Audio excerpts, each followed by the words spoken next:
Standing in my childhood kitchen, holding the inheritance documents that should have secured my future, I watched my mother's face transform into something I had never seen before. Cold, calculating, cruel.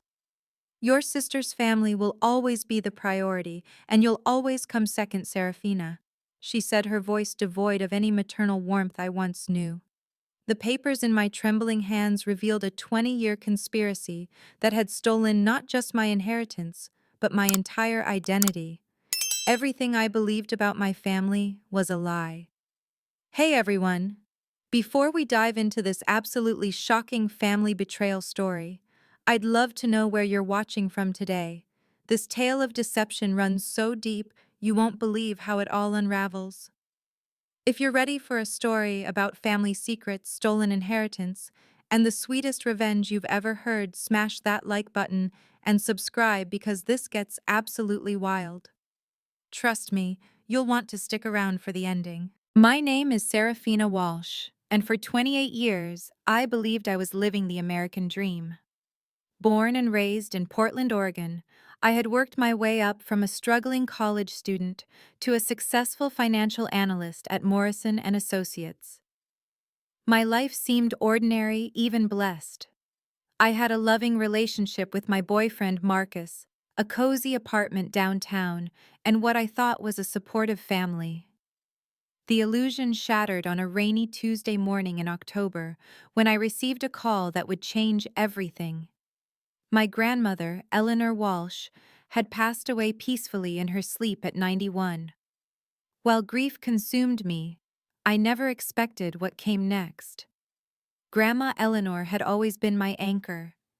When my parents focused all their attention on my older sister Madison and her perfect family, Grandma Eleanor made sure I never felt forgotten. She attended every school play, every graduation, every milestone that my parents somehow missed because they were busy helping Madison with her children or her husband's business ventures. 3 days after the funeral, I sat across from family attorney Robert Hendricks in his mahogany-paneled office. The reading of the will should have been straightforward. Grandma Eleanor owned the family home worth $800,000, had substantial savings, and possessed a collection of vintage jewelry that had been in our family for generations. Miss Walsh, Mr. Hendricks began adjusting his wire-rimmed glasses. Your grandmother was very specific about her wishes.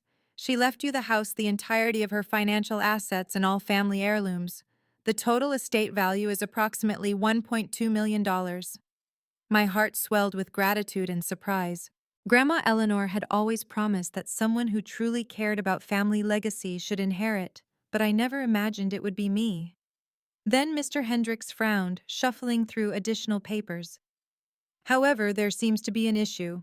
According to these recent documents, your mother, Patricia Walsh, transferred ownership of the house to your sister Madison 3 months ago. The bank accounts have been emptied and the jewelry collection is nowhere to be found. The room spun around me. That's impossible. Grandma Eleanor was mentally sharp until the day she died. She would never have agreed to that. Mr. Hendricks leaned forward, his expression grave. Miss Walsh, I've been your grandmother's attorney for 15 years. She never signed any transfer documents.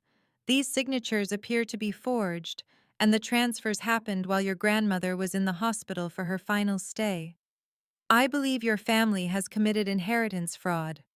The next week became a blur of devastating discoveries. I hired a private investigator named Janet Torres, a sharp-eyed former police detective who specialized in family financial crimes. What she uncovered made me question everything I thought I knew about my family. Janet's investigation revealed that my mother and sister had been systematically draining Grandma Eleanor's accounts for 2 years. They had convinced her to sign power of attorney documents under the pretense of helping with her finances. Madison's husband, Derek, worked at the bank where Grandma Eleanor kept her accounts, giving them inside access. But the most shocking discovery came when Janet showed me security camera footage from the bank. There, clear as day, was my mother forging Grandma Eleanor's signature on transfer documents, while my grandmother lay unconscious in intensive care, fighting for her life. Serafina, Janet said, spreading bank statements across her desk. They've stolen over $400,000 in cash, transferred the house deed illegally, and sold family heirlooms that were specifically designated for you in previous wills dating back 5 years. The betrayal cut deeper than any knife. These weren't strangers who had robbed me. This was my mother, the woman who had given me life, and my sister, who I had defended countless times when others called her selfish and manipulative. I called my mother that evening, my hands shaking as I dialed her number. "Mom, we need to talk about Grandma Eleanor's will." Her response chilled me to the bone. "Oh, Serafina, I meant to call you. There was a mistake in the lawyer's paperwork. Your grandmother always intended for Madison to inherit everything. You know how much she struggled financially with 3 children. Grandma Eleanor wanted to help the family that needed it most." "Mom, that's not true. I have copies of multiple wills spanning 5 years. Grandma Eleanor wanted me to have her estate." The silence stretched for what felt like an eternity. When my mother finally spoke, her voice carried a coldness I had never heard before. "Serafina, you've always been dramatic and jealous of your sister's success. Your grandmother was confused in her final years. The inheritance rightfully belongs to Madison. She has a family to think about, responsibilities you could never understand. You're being selfish." "I have proof of forgery, Mom. Bank records, security footage. This is inheritance fraud." "You would really destroy your family over money. Your sister's children need that inheritance for their college funds. You're young, you can earn your own money. Family loyalty means sacrifice, Serafina. Madison's family will always be the priority, and you'll always come second. That's just how things are." The line went dead.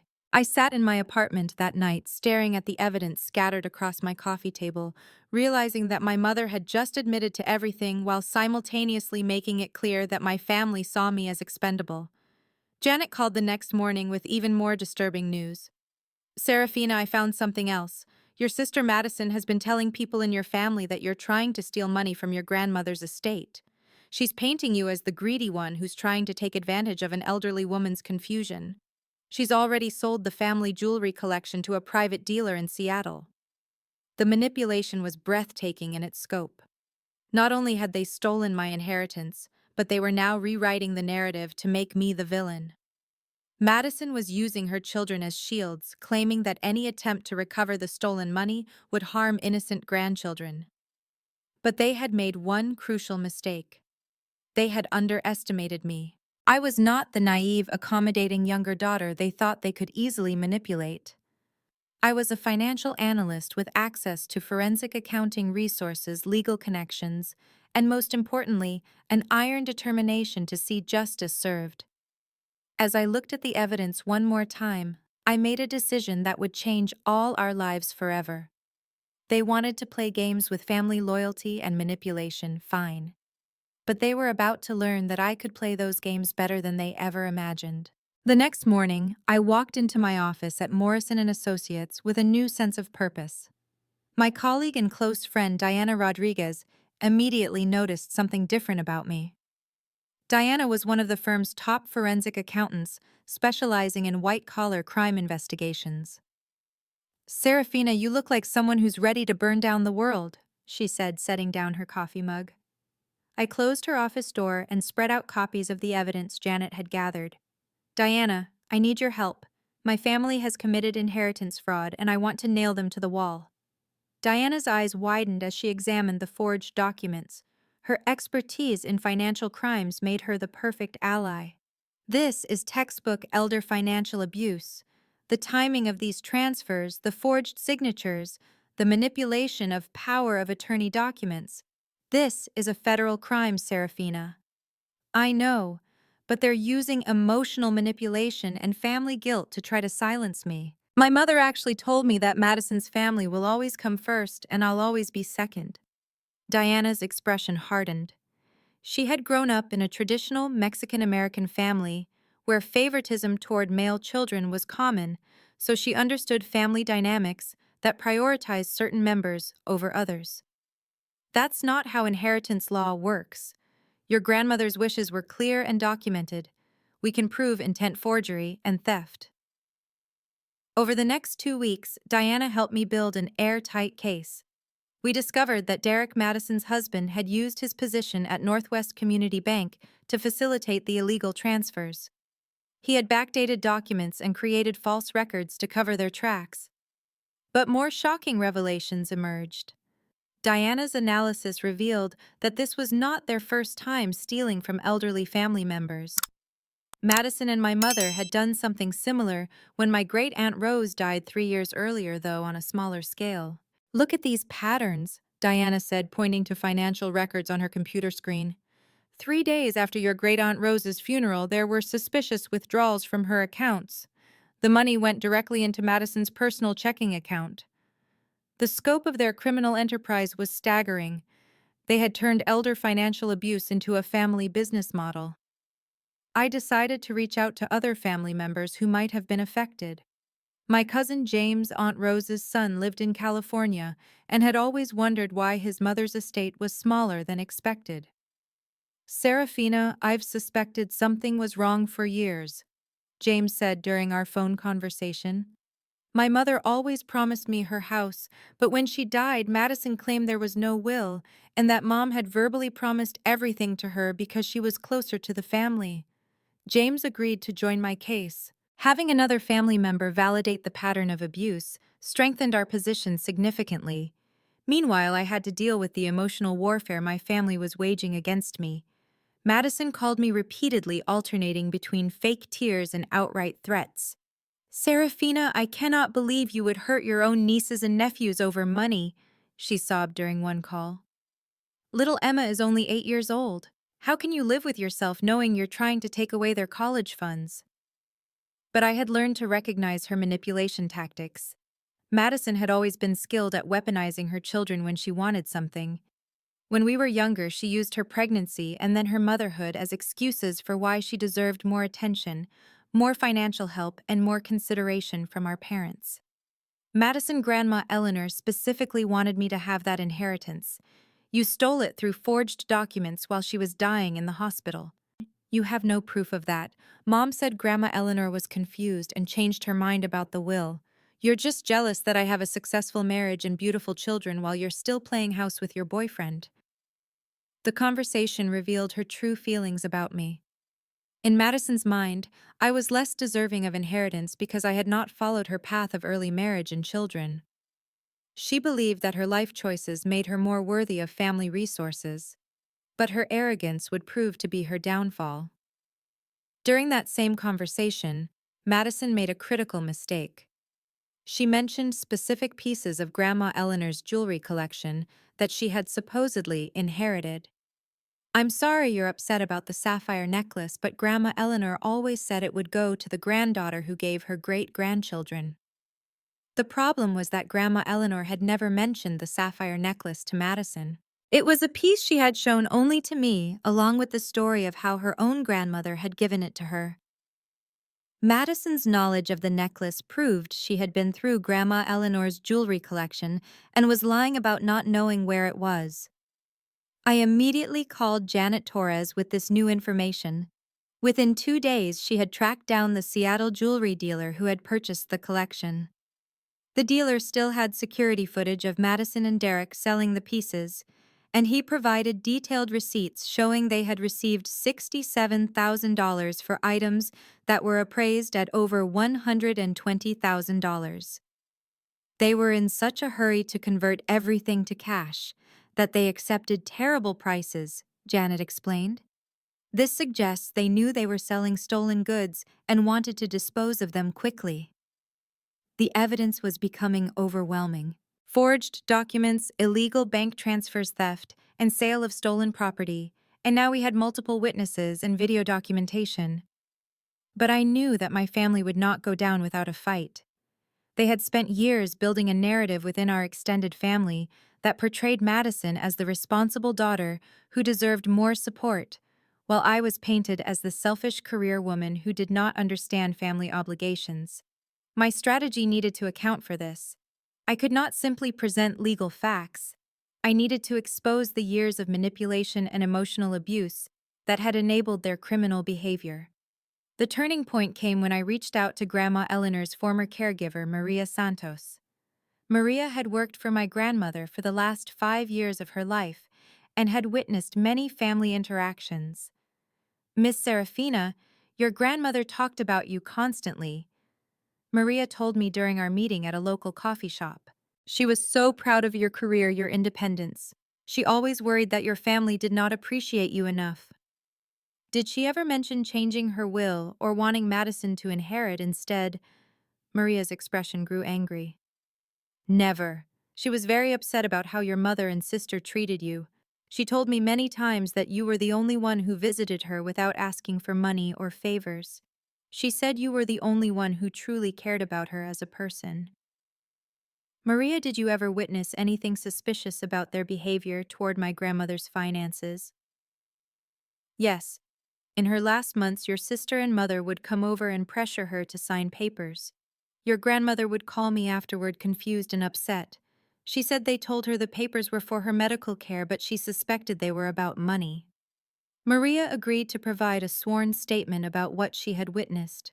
Her testimony would prove that Grandma Eleanor was mentally competent and that my family had used deception to obtain her signature on financial documents. With each piece of evidence, the picture became clearer. This was not a simple inheritance dispute. This was a calculated criminal conspiracy that had been years in the making. 3 weeks into my investigation, I received a call that would accelerate everything beyond my wildest expectations. Derek's colleague at Northwest Community Bank, a loan officer named Michael Chang, had contacted Janet Torres with information that would blow the case wide open. Serafina, you need to sit down for this, Janet said during our emergency meeting. Michael Chang has been tracking suspicious transactions in Derek's department for months. Your family's inheritance fraud is just the tip of the iceberg. Michael had discovered that Derek had been facilitating fraudulent transactions for multiple clients using his access to elderly customers' accounts to enable financial abuse by their family members. The scheme involved forged power of attorney documents, backdated transfers, and falsified death certificates to accelerate inheritance theft. Your grandmother was not Derek's first victim, Michael explained when he joined our meeting via video call. I have evidence of at least 12 similar cases over the past 4 years. Derek has been running a criminal enterprise, and your sister Madison has been recruiting clients through her social media mommy groups. The revelation was staggering. Madison had been using her online presence as a mother of 3 to identify potential targets, women with elderly parents or grandparents who had substantial assets. She would befriend these women, gain their trust, and then introduce them to Derek's financial planning services. Diana's forensic analysis revealed the full scope of their operation. They've stolen approximately $2.8 million from elderly victims over 4 years. Madison would identify targets, Derek would facilitate the transactions, and your mother Patricia would help with forged signatures because her handwriting analysis skills from her former job as a legal secretary made her the perfect forger. My family had not just betrayed me, they had built an entire criminal empire based on elder abuse. The emotional manipulation I had experienced was actually a refined technique they used on all their victims. But the story took an even more shocking turn when Michael revealed Derek's fatal mistake. Last month, Derek got greedy and started stealing from the bank's own elderly clients without involving outside family members. He forged documents for a 93-year-old woman whose account he managed transferring $200,000 to his personal account. The bank's fraud detection system had flagged the transaction, leading to an internal investigation that was now expanding into a federal case. Derek's employment was terminated, and the FBI had been notified about potential elder fraud schemes. The federal investigators want to talk to you, Serafina, Michael continued. Your case against your family could be the key to unraveling their entire operation and getting justice for all their victims. I realized that my personal quest for justice had evolved into something much larger. I was not just fighting for my inheritance, I was fighting for every elderly person who had been victimized by their elaborate criminal scheme. The next day, I met with FBI Special Agent Caroline Foster, a woman in her 40s who specialized in financial crimes targeting elderly Americans. Agent Foster's intensity and professionalism immediately impressed me. Miss Walsh, your family's criminal activities represent a growing trend in elder financial abuse, she explained. Crimes like this cost American seniors over $36 billion annually. Your willingness to come forward could prevent them from victimizing additional elderly people. Agent Foster's investigation had uncovered something that made my blood run cold. Madison had been specifically targeting mothers in her children's school community, identifying those with aging parents who had dementia or other cognitive impairments that would make them vulnerable to manipulation. Your sister created detailed profiles of potential victims. Agent Foster showed me printouts of Madison's computer files. She tracked their parents' financial status, health conditions, and family relationships to determine the best approach for each scheme. One file contained notes about a woman named Helen Patterson, whose 87-year-old mother had early-stage dementia.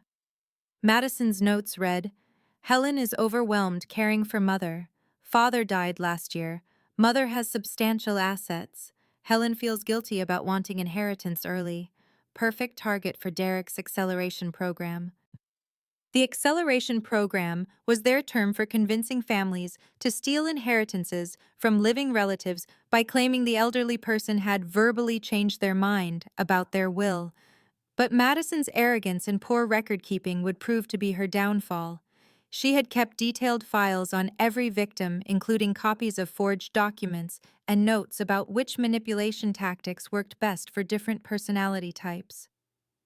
Agent Foster's team had obtained search warrants for Derek's computer systems and Madison's social media accounts.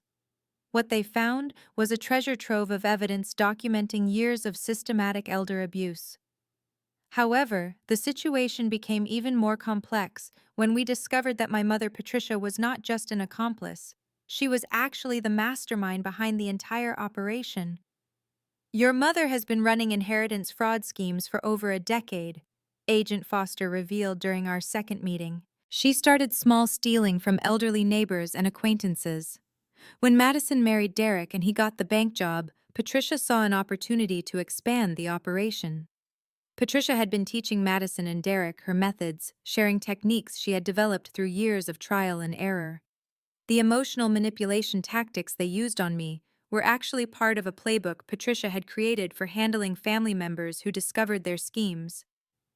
She has a whole section in her notes about managing suspicious relatives. Agent Foster showed me copies of my mother's handwritten guides. The strategy involves guilt manipulation, gaslighting about the victim's mental state, and threatening to cut off family relationships if anyone questions the inheritance changes. Reading my mother's clinical notes about how to manipulate grieving family members was one of the most disturbing experiences of my life. She had turned emotional abuse into a science documenting which phrases were most effective for different types of personalities. One particularly chilling entry read, "Serafina responds to guilt about affecting children. Use Madison's kids as emotional shields. Emphasize her selfishness and career focus versus family values. Make her feel like caring about inheritance means she doesn't care about family." My mother had been manipulating me for my entire life, not just about this inheritance. She had carefully cultivated a family dynamic where Madison's needs always came first, conditioning me to accept being treated as less important so that I would be easier to victimize when the time came. The revelation explained so much about my childhood, why my achievements were always downplayed while Madison's were celebrated, why my problems were dismissed while Madison's difficulties received immediate attention and resources, why I always felt like I had to prove my worth while Madison's value was simply assumed.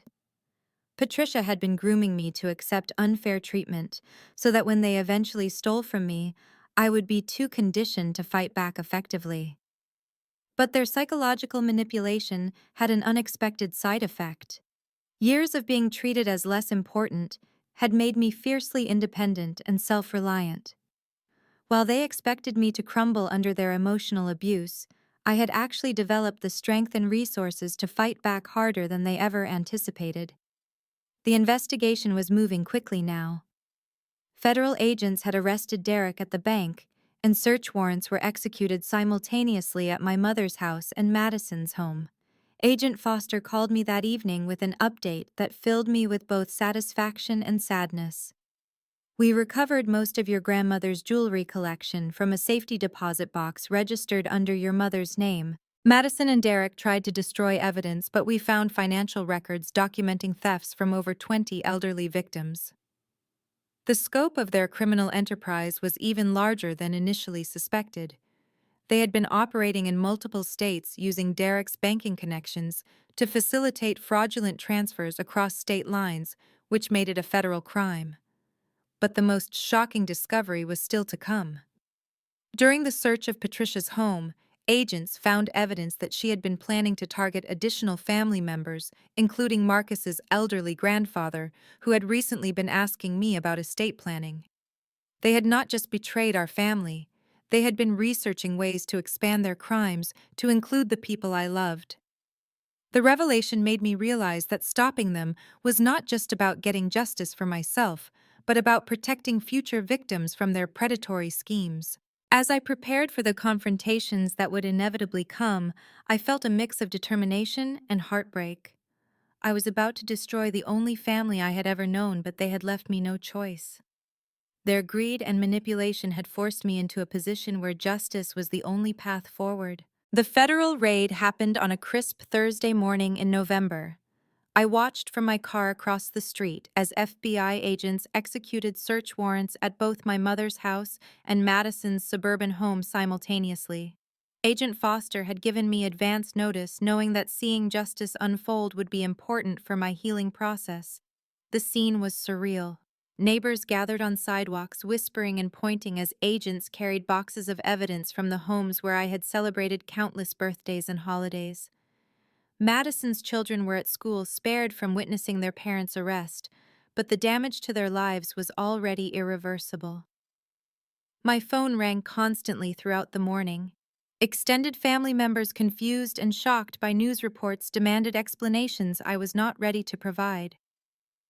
Cousin James, who had joined my case, fielded most of these calls, explaining that we were victims of an elaborate criminal conspiracy. But the call I dreaded most came at noon. Madison calling from the federal detention center, where she was being held pending arraignment. "Serafina, you have destroyed our entire family," she screamed through tears. "My children are traumatized. Derek lost his job. Mom might go to prison for the rest of her life. Are you happy now?" The conversation revealed everything I needed to know about her character.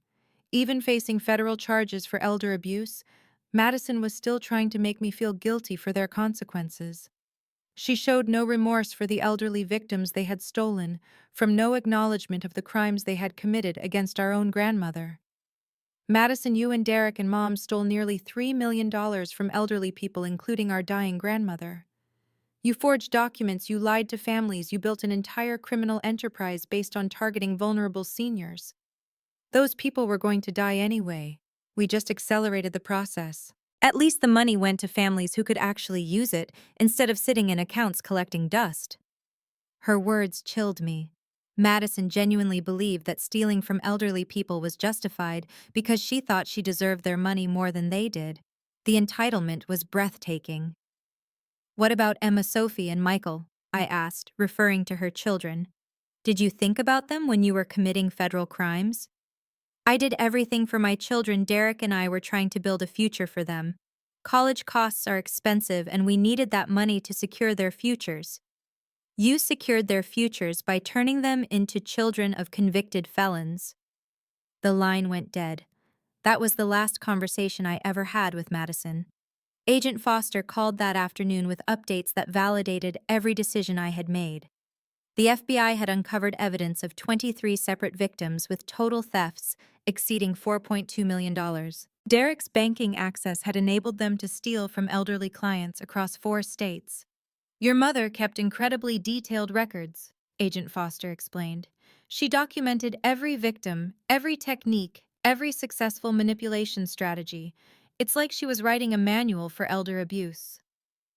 The evidence was so overwhelming that Derek and Madison's attorneys immediately began negotiating plea agreements.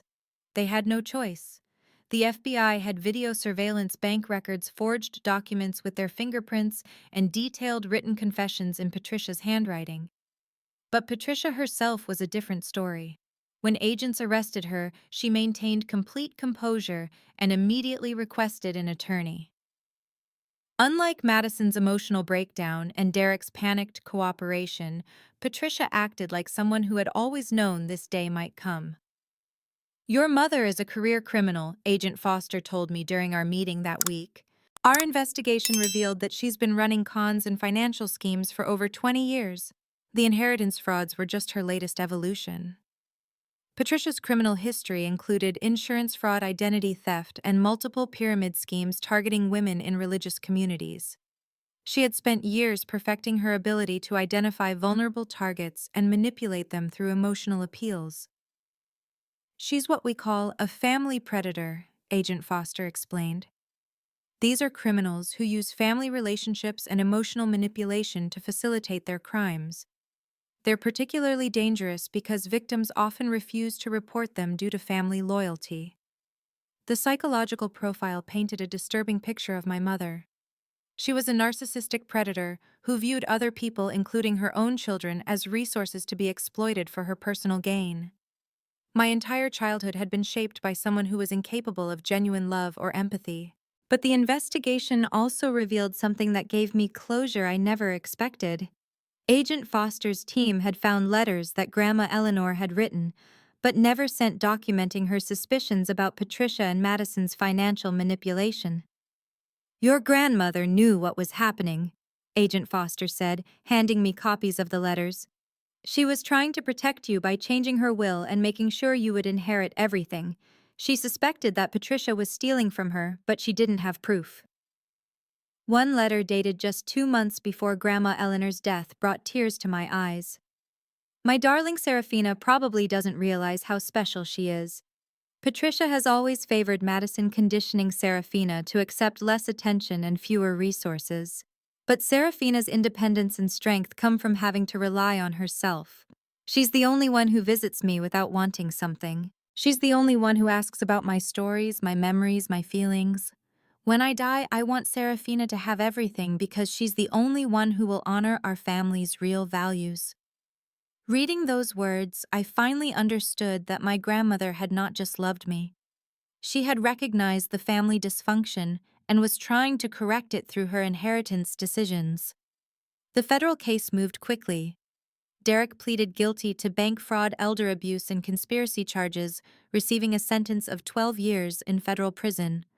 Madison pleaded guilty to elder abuse conspiracy and received 8 years. Both were ordered to pay restitution to their victims. Patricia's case was more complex. Her attorneys argued that she was a devoted grandmother who had been manipulated by Derek's banking expertise. But the evidence of her 20-year criminal history made that defense impossible to maintain. During her sentencing hearing, I chose to deliver a victim impact statement. Standing before the federal judge, looking at my mother for the first time since the arrests, I felt an unexpected sense of peace. "Your Honor, Patricia Walsh spent my entire life teaching me that family loyalty meant accepting mistreatment and putting other people's needs before my own. She conditioned me to believe that I was less important than my sister, less deserving of love and resources. But her criminal actions taught me something she never intended. Real family loyalty means protecting vulnerable people from predators, even when those predators share your DNA. Real family loyalty means standing up for truth and justice, even when it's painful." Patricia Walsh stole money from elderly victims, but more importantly, she stole their dignity, their autonomy, and their trust in family relationships. She turned the sacred bond between parents and children into a tool for financial exploitation. Patricia received 15 years in federal prison. At 71 years old, it was essentially a life sentence. As I left the courthouse that day, I felt a complex mixture of grief and relief. I had lost my family, but I had gained something more valuable: the knowledge that I had the strength to fight for what was right, even when it cost me everything I thought I wanted. The months following the sentencing were a whirlwind of legal proceedings, media attention, and personal healing that I never could have anticipated. The federal case had attracted significant media coverage because of the scope of the elder abuse scheme, and suddenly I found myself in the spotlight as the family member who had brought down a multi-million-dollar criminal enterprise. Local news stations wanted interviews. Elder advocacy groups asked me to speak at conferences. The FBI used our case as a training example for other agents investigating family financial crimes. While I appreciated the opportunity to raise awareness about elder abuse, the attention was overwhelming for someone who had always preferred to work behind the scenes. Diana Rodriguez became my anchor during this chaotic period. As my colleague and friend, she understood both the professional aspects of financial crime investigation and the personal toll of family betrayal. Serafina, you've exposed a criminal network that was destroying elderly people's lives, she reminded me during one of our weekly coffee meetings. Every victim who gets their money back, every future victim who won't be targeted, that's because of your courage to come forward. The restitution process was complex, but ultimately successful. Federal prosecutors had frozen Derek's assets, seized Patricia's property, and recovered most of the stolen funds from various accounts and investments. Madison's house was sold to help pay victim restitution. I received not only my grandmother's full inheritance, but also additional damages for emotional distress and legal fees. The total amount was more than I had ever imagined inheriting, but it came with a bittersweet realization. Grandma Eleanor's money could never restore the family relationships that had been destroyed. However, the investigation had revealed something beautiful that I had not expected. Many of the elderly victims and their families reached out to thank me for exposing the scheme. Some had suspected something was wrong, but felt powerless to challenge family members who were manipulating them. Mrs. Helen Patterson, whose mother had been targeted by Madison's acceleration program, called me with news that brought tears to my eyes. Miss Walsh, because of your investigation, we discovered the attempted fraud before my mother lost her life savings. She's now safely in a memory care facility that she can actually afford, and she still has her dignity intact. You saved my family from financial ruin. These conversations helped me understand that my fight for justice had protected other families from experiencing the betrayal and loss that I had endured. The personal cost had been enormous, but the broader impact gave my struggle meaning beyond my own circumstances. Rebuilding my life required confronting the psychological damage that years of family manipulation had inflicted. I started seeing a therapist, Dr. Sarah Mitchell, who specialized in narcissistic family abuse and financial trauma. Serafina, what you experienced was not just inheritance theft, Dr. Mitchell explained during one of our early sessions. You were raised in a family system designed to exploit you.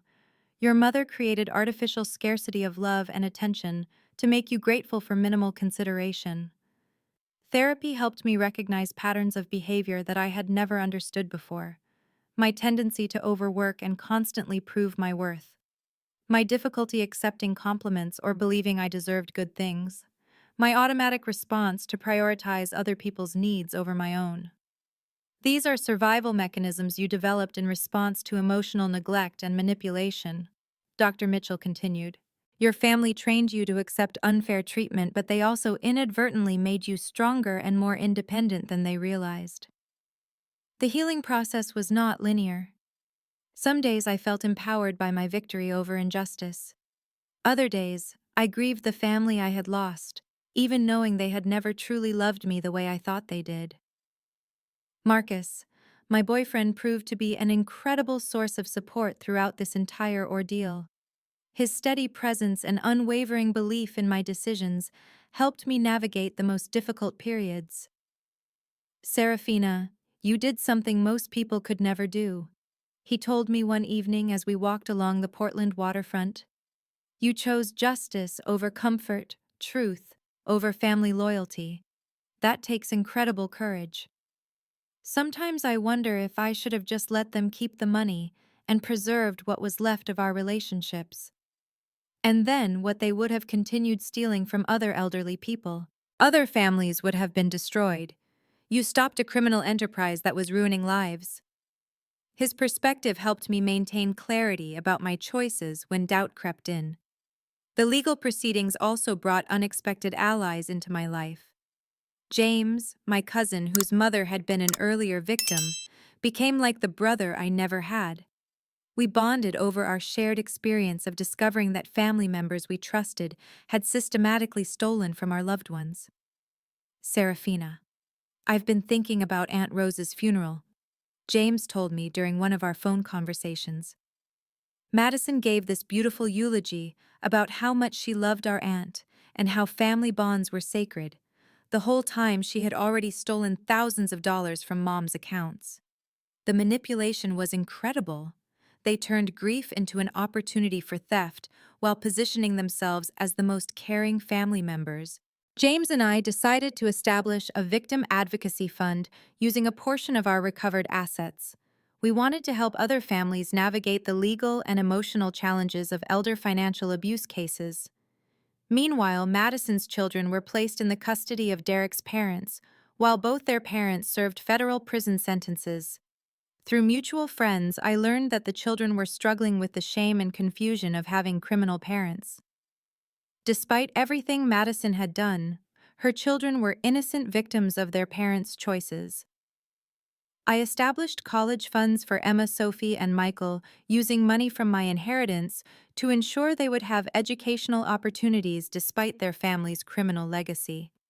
Serafina, you're giving college money to the children of the woman who tried to steal your inheritance. Diana observed when I told her about the college funds. Those children didn't choose to have criminal parents.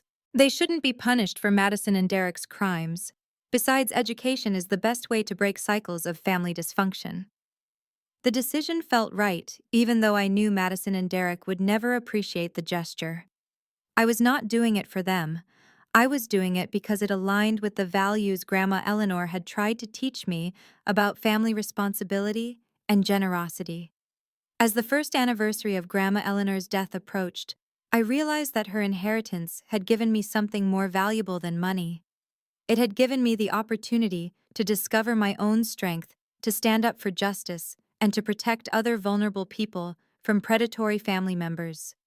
The woman who had emerged from this ordeal was fundamentally different from the naive, people-pleasing daughter who had walked into that lawyer's office a year earlier. I had learned that real family loyalty meant protecting people from harm, not enabling criminal behavior for the sake of keeping peace. 2 years after the federal sentencing, I stood in the renovated kitchen of Grandma Eleanor's house, my house now, preparing Thanksgiving dinner for a group of people who had become my chosen family. The irony was not lost on me that I was hosting a holiday celebration in the very home that my birth family had tried to steal from me. Marcus was helping me baste the turkey while Diana set the table with Grandma Eleanor's china, the same dishes that Madison had planned to sell along with the jewelry collection. Janet Torres, the private investigator who had helped expose the criminal conspiracy, arrived with her partner and their teenage daughter. James drove up from California with his wife and children carrying pumpkin pies and stories about his mother's favorite Thanksgiving traditions. Dr. Mitchell, my therapist, had encouraged me to create new holiday traditions that would help heal the trauma associated with family gatherings. Serafina, you have the opportunity to define family in terms of love, respect, and mutual support, rather than biological obligation and emotional manipulation. The transformation of my life over the past 2 years had been remarkable. Morrison and Associates promoted me to senior analyst and assigned me to lead their new elder financial abuse prevention program. My experience with the federal investigation had given me expertise that was increasingly valuable as these crimes became more sophisticated and widespread. The advocacy work James and I started had grown into a nonprofit organization called Eleanor's Legacy, named after my grandmother. We provided resources and support for families dealing with elder financial abuse, helping them navigate the complex legal and emotional challenges that came with discovering criminal behavior within their own families. Serafina, we've helped 43 families recover stolen assets and prosecute financial abuse cases this year, James reported during dinner. Your decision to fight back against Mom Madison and Derek created a ripple effect that's protecting hundreds of elderly people. The ripple effects continued to surprise me. Agent Foster called occasionally with updates about how our case was being used to train other investigators and prosecutors. The detailed records Patricia had kept were now part of FBI training materials, helping agents recognize patterns of family financial abuse. But perhaps the most meaningful development was the relationship I had built with other survivors of narcissistic family abuse. Through support groups and online communities, I connected with people who understood the unique trauma of discovering that family members you trusted were actually predators. The hardest part isn't losing the money, explained Sarah, a woman whose brother had stolen her father's entire retirement account. The hardest part is realizing that the love you thought you had was actually a manipulation designed to make you easier to exploit. These connections helped me understand that my experience, while devastating, was not unique. Thousands of people were struggling with the same feelings of betrayal, guilt, and grief that had nearly overwhelmed me. Marcus and I had grown stronger through this ordeal. He had seen me at my most vulnerable and angry, and his unwavering support had deepened our relationship in ways I never expected. Serafina, when I first met you, you were always trying to prove that you deserved love and attention, he observed one evening as we walked through our neighborhood. Now you understand that you're worthy of love just because you exist, not because of what you do for other people. Therapy helps. But mostly I think surviving Patricia's manipulation taught me the difference between people who genuinely care about me and people who want something from me. Your family trained you to accept crumbs of affection in exchange for total devotion. Now you know what real love actually looks like. The legal saga was finally concluding. Patricia's appeals had been exhausted, and she was serving her 15-year sentence in a federal prison in Texas. Derek's early release for cooperation was still years away. Madison had been moved to a minimum security facility where she was participating in financial literacy programs. An ironic twist given her criminal expertise in financial manipulation. I received occasional updates about Madison's children through Derek's parents, who had maintained guardianship. Emma, Sophie, and Michael were thriving academically and seemed to be adjusting well to life without their criminal parents. The college funds I had established were growing, and Derek's parents expressed gratitude that I had chosen generosity over revenge. Those children will have opportunities their parents never gave them, Dr. Mitchell observed during one of our sessions. You broke the cycle of family dysfunction that could have continued for another generation. The house itself had become a symbol of transformation rather than loss. I kept Grandma Eleanor's furniture and decorations, but added my own touches that reflected the woman I had become rather than the woman I had been raised to be. In Grandma Eleanor's bedroom, I created a home office where I worked on Eleanor's legacy projects. The room where she had spent her final months was now dedicated to helping other elderly people protect themselves from family predators. Her jewelry collection, recovered from Patricia's safety deposit box, was displayed in a custom cabinet in the living room. Each piece told a story of family history that I was now the sole guardian of. The sapphire necklace that Madison had mentioned during her arrogant phone call now rested in a place of honor, representing not just family heritage, but my victory over those who had tried to steal it. But the most important transformation was internal.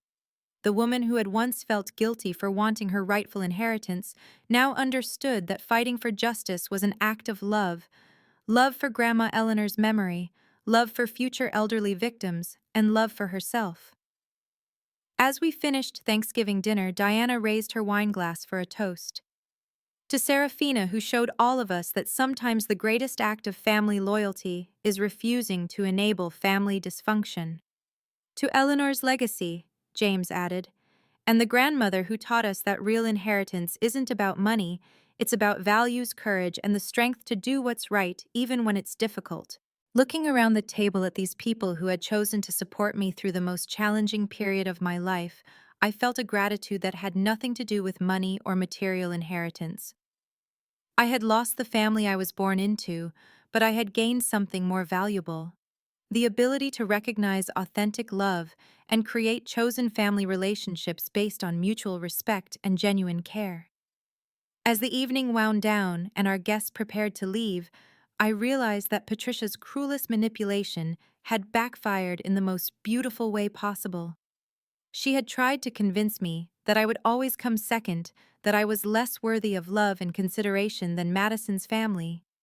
But her criminal actions had forced me to discover my own strength, expose injustice, and build a life surrounded by people who valued me for who I truly was, rather than what I could provide for them. The inheritance I received from Grandma Eleanor was substantial, but the inheritance I gave myself, self-respect, boundaries, and the courage to demand justice, was priceless. So here's my question for all of you watching this. Have you ever had to choose between family loyalty and doing what was right? Have you experienced that moment when you realized that someone you loved was actually manipulating you? I want to hear your stories in the comments below, because I know I'm not the only one who's been through something like this. If this story resonated with you, please hit that like button and subscribe for more real-life stories about overcoming family drama and finding justice. Share this video with someone who might need to hear that it's okay to fight back against family members who take advantage of your loyalty. Thank you so much for listening to my story and supporting me through this journey. I hope my experience helps you recognize that sometimes the most loving thing you can do for a family is to refuse to enable their harmful behavior. Remember, you deserve relationships based on genuine love and respect, not manipulation and exploitation. Stay strong, trust your instincts, and never let anyone convince you that you're worth less than you know you are.